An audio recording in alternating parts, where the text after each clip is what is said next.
Before we begin, I want to thank you for being here. If you're new, please take a moment to subscribe. It truly means a lot. My name is May, and I'm not here to justify anything. I'm just here to share what happened, to free the weight that's been sitting on my chest for years. I was 34 at the time, married to Adrienne for 9 years, and from the outside, everything looked fine.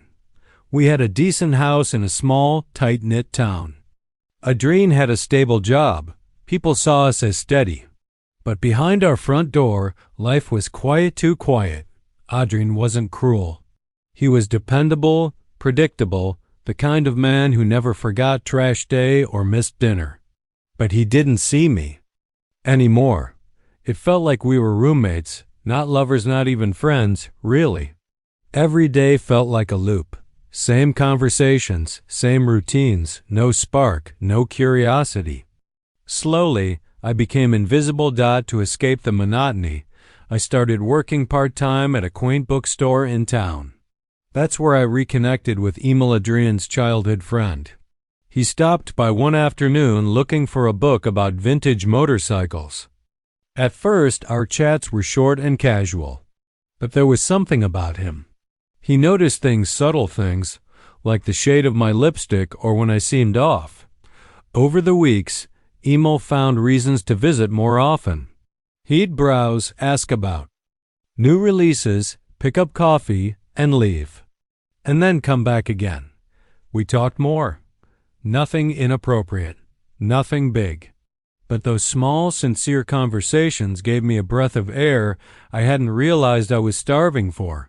I didn't tell Adrienne.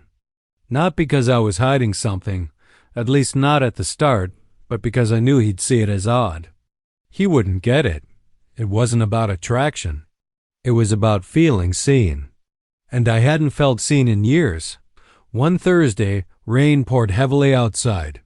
Emil came into the shop soaking wet, holding a wrapped book. I teased him, calling him a drowned cat. He smiled and said, "I came for the book, but mostly the company." That's when something shifted.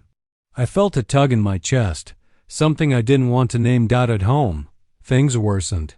Adrienne was more absent, even when physically present.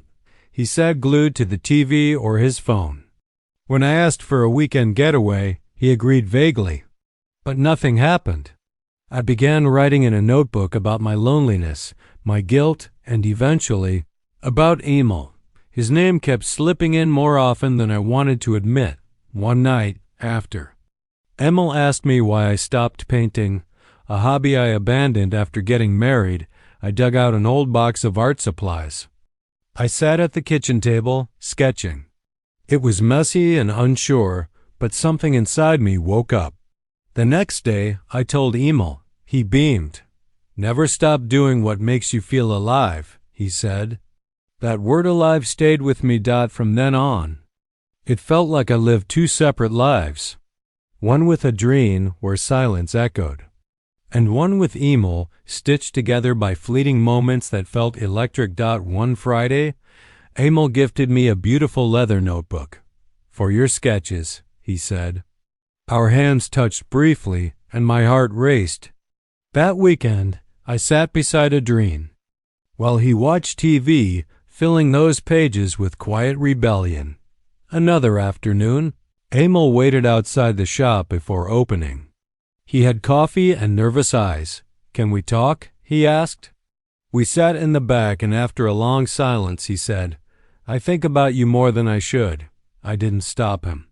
I didn't say anything, but something irreversible passed between us. From then on, even our greetings were heavy. I found myself sketching Emil's face at night, then tearing the pages up in guilt only to do it again the next night. When he didn't come by for a few days, I felt empty. One day, we were closing the store early, just the two of us moving boxes. The rain tapped the windows softly. Our hands brushed again. This time, we didn't pull away. I whispered, "This is wrong." Emil nodded. "I know. We didn't kiss. We didn't touch again. But the moment left a mark. That night, I looked at Adrien and felt nothing but sadness. I remembered the man who used to surprise me with flowers, who once drove hours just to see me. That man was gone. Emil didn't visit the next few days. I tried distracting myself cleaning, covering shifts, but nothing helped. Then a message came. "Are you okay?" I stared at it, then replied, "I don't know." He asked, "Do you want to talk?" And I said yes. We met in his car behind the shop. The conversation was tender, unsure.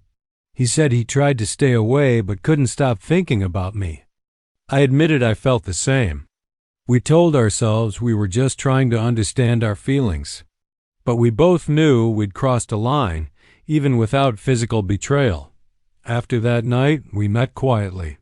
No public places, no confessions, just conversations.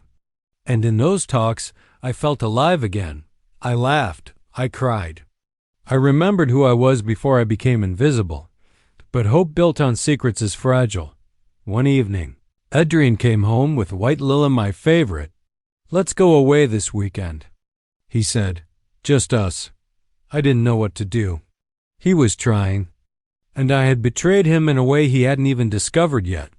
I told Emil we needed to stop. He understood. "Don't stay just because leaving is harder," he said. I tried at home. I smiled. I talked. We watched movies. But I still felt like I was sleepwalking through someone else's life. Then I opened Emil's notebook and began writing, not sketching, but confessing. To Adrien. To Emil. To myself. When I finished, I handed the notebook to Adrien at the kitchen table. "Please read this," I said. "Not now, but soon." I went for a walk. When I came back, he sat quietly, the notebook closed.